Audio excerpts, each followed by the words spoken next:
La bourse est avec Didier Hameau de boursier.com. Bonsoir Didier. Bonsoir Pierre. Wall Street grimpe ce soir avec l'aide de la nouvelle hausse du baril de pétrole.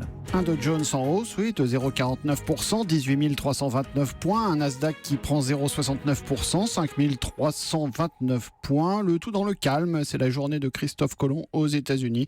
Ça explique des marchés donc qui tournent plutôt au ralenti.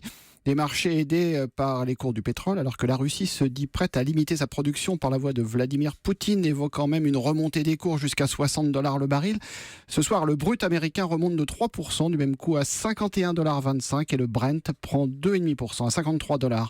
À Wall Street, Exxon remonte de 2%, $88,44, dont tout le secteur pétrolier en profite. Royal Dutch grimpe d'1,6%, Chevron plus 1,6% aussi.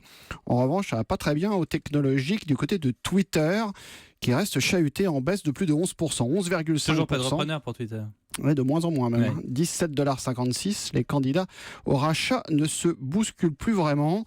On a Microsoft qui gagne quand même 0,4%, Apple plus 1,7% à $116. Et puis l'euro recule de 0,5% sur les devises à 1,1140 face au billet vert. La bourse de Paris est remontée, elle, de plus de 1% pour commencer cette semaine. 1,06%, 4 497 points avec l'aide des mines et du pétrole. Là aussi, le secteur minier remonte donc et Eramet plus 6,4%. On a Arcelor qui regagne 2,9%. Le compartiment parapétrolier poursuit sur sa tendance récente, donc Vallourec plus 6,6%, CGG plus 5,5%, Technip plus 2,4%, le groupe Total aussi plus 1,9%. Thales grimpe de 2,1%, Standard & Poor's a pris acte des progrès financiers accomplis par le groupe d'électronique aéronautique en réajustant la note de la dette en catégorie A à A-, donc pour Thales qui grimpe de 2,1% ce soir. Belle hausse aussi de grosses valeurs comme Publicis, plus 1,9%, ou Pernod Ricard, plus 1,8%. Et Vivendi s'est apprécié ce soir de près de 2% après les manœuvres de Vincent Bolloré. Plus encore lui, j'allais dire. Oh, toujours, oui, plus 1,8%, 18,40 €. Le groupe Bolloré a renforcé son emprise sur Vivendi en franchissant le cap des 20% du capital.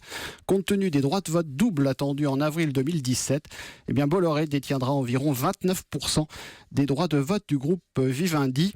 De quoi faire remonter la valeur et relancer le scénario d'un rapprochement plus global entre Vivendi et Havas sous l'impulsion de Vincent Bolloré.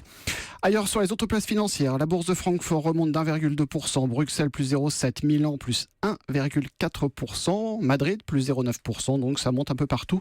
Le CAC 40 en hausse ce soir, on le rappelle, d'1,06%, 4 497 points. Merci Didier Hameau et le reste sur boursier.com.